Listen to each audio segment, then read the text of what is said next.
Vamos a empezar a estudiar el átomo de hidrógeno.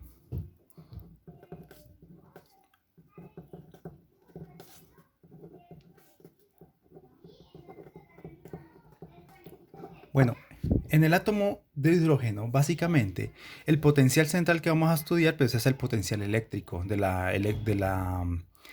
electromagnetismo que habíamos visto, ¿sí? La interacción electromagnética. Entonces nosotros de nuestro curso de electromagnetismo sabemos que ese potencial, ¿sí? Es igual a, coloquémoslo, ¿sí? Es un potencial que solamente depende del radio y esto es igual a menos la carga, en este caso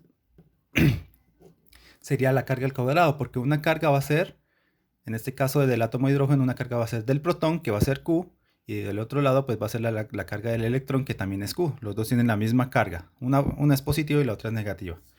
¿Listo? Sobre 4 pi E sub 0, o epsilon sub 0, 1 sobre R. ¿Sí? Resulta que todo esto lo vamos a representar por medio de un numerito, ¿sí? Las constantes, estas constantes de acá, las vamos a absorber en otra variable, en otra constante que la vamos a llamar e cuadrado. Entonces el potencial va a ser igual a e cuadrado sobre r cuadrado. Aquí me faltó, no, sobre r. Sobre r, ¿sí? Entonces todo esto va eh, va a estar representado por la letra e, ¿sí? Al cuadrado. Bueno, antes de describir cuál es la descripción mecánico-cuántico del átomo de hidrógeno, vamos a describir el modelo de Born, ¿sí? Modelo de Bohr, ¿sí? Entonces, básicamente, él utilizó tres ecuaciones. Utilizó que la energía del electrón orbitando el protón o el núcleo era igual a 1/2 de la masa reducida por la velocidad al cuadrado, que es la energía cinética, más la energía potencial, que era igual, o que es igual, en este caso ya lo sabemos, es menos e cuadrado sobre r. ¿Listo? Esta es la primera ecuación que utilizó Bohr. La otra ecuación que utilizó Bohr simplemente es la segunda ecuación de Newton, ¿sí? La segunda ecuación de Newton te dice sumatoria de fuerzas igual a masa por aceleración. Y la única fuerza que está sintiendo el electrón pues es la fuerza eléctrica, ¿sí? Que está sintiendo del protón. Entonces, ¿cuál es la fuerza que siente el electrón? La única fuerza que siente pues es esta, ¿sí? E cuadrado sobre r cuadrado, ¿sí? Es la derivada de esto. La derivada de este potencial me da la fuerza que siente el, el electrón. Y esto tiene que ser igual a masa por aceleración, pero la masa es mu. Y la aceleración es la aceleración centrípeta porque se supone que el electrón está orbitando el protón. Entonces la aceleración centrípeta, ustedes acuérdense que es b cuadrado sobre el radio. ¿Sí? Y utilizó esta tercera ecuación que la sacó experimentalmente, Bohr, la sacó experimental, ¿sí? Y era la cuantización del momento angular. Entonces el momento angular pues es mu por la velocidad por el radio, y esto estaba cuantificado, ¿sí? Por alguna constante n por h bar, ¿sí? Donde n es un entero positivo.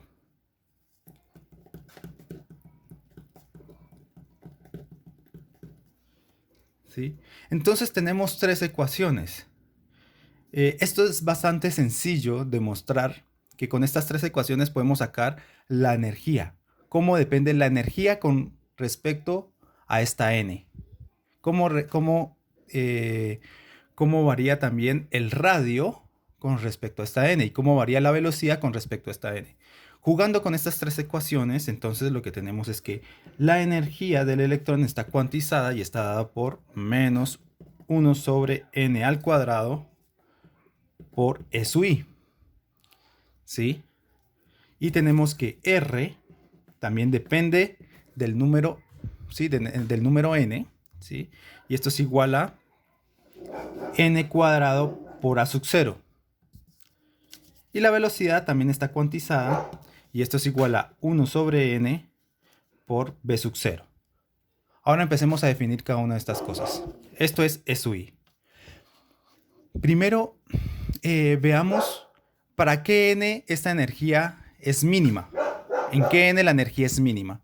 ¿Sí? Pues en n igual a 1. Esto no podría valer 0, pues porque esto se te va a menos infinito y bueno, eh, contradecería contradecería la hipótesis de que el electrón está orbitando alrededor del electrón, ¿sí? Porque caería en el centro junto con el protón. Entonces fíjense que esto tiene que ser mayor a 0 o tiene que ser 1 o mayor a 1. Entonces obviamente la menor energía está cuando n es igual a 1, ¿sí? Entonces cuando n es igual a 1, entonces la energía es menos SUI. A medida que aumenta la energía, pues todo esto pues se va haciendo más pequeño, ¿sí? O sea, la energía de enlace con el protón pues va disminuyendo, ¿sí? Entonces, entonces el electrón tiene mayor energía de enlace en n igual a 1. Y de hecho, en n igual a 1 está más cerca del protón, ¿sí? Cuando n es igual a 1 estamos más cerca del protón. Entonces, en ese caso es la energía mínima que encuentra el electrón, ¿sí? Y tiene una energía de enlace grande con el protón. Entonces claramente está que cuál es la energía que yo le debo entregar a ese electrón para quitarlo, para que rompa ese enlace con el protón, ese ligamento con el protón. Pues tiene que ser la misma energía mínima que tiene el electrón, ¿sí? Que va siendo SUI. Entonces esta es la llamada energía de ionización. Y esto es igual a mu por e a la 4, ¿sí? Sobre 2 veces h barra al cuadrado, ¿sí? Y esto es energía de ionización, ¿sí? De ionización del átomo de hidrógeno.